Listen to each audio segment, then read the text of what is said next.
बहुमत हे महायुतीचं पहिलं लक्ष्य आहे आणि त्यानंतर मुख्यमंत्री पदाबाबत ठरवू असं मोठं विधान अजित पवारांनी एका वृत्तपत्राला दिलेल्या मुलाखतीत केलं। त्यामुळे महायुतीमध्ये ज्या पक्षाचे जास्त आमदार त्या पक्षाचा मुख्यमंत्री होणार की काय अशी चर्चा आता राजकीय वर्तुळात रंगू लागली। अधिक माहिती घेऊया, आमचे प्रतिनिधी अजय माने सध्या आपल्या सोबत आहेत। अजय, एकीकडे मुख्यमंत्र्यांच्याच नेतृत्वाखाली निवडणूक लढवण्याची भाषा इतके दिवस होत असताना अजित पवारांचं हे वेगळं विधान समोर येत आहे, काय अधिक तपशील आहे त्याबाबत?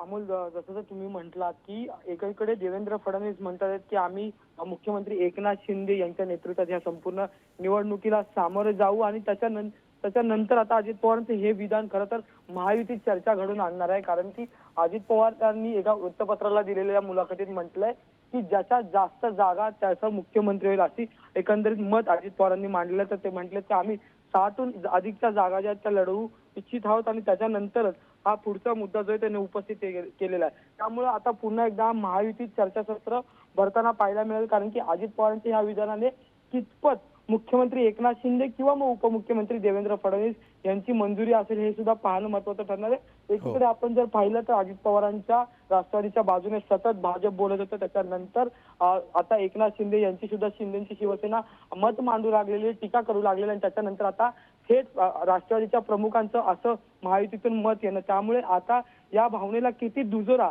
आणि किती टीका होतील हे सुद्धा पाहणं तितकंच महत्त्वाचं ठरणार आहे। पण नेमका मग महायुतीत मुख्यमंत्री कोणाला याकडे सुद्धा लक्ष लागलेलं असणार आहे। निश्चित, धन्यवाद अजय या सविस्तर माहितीबद्दल।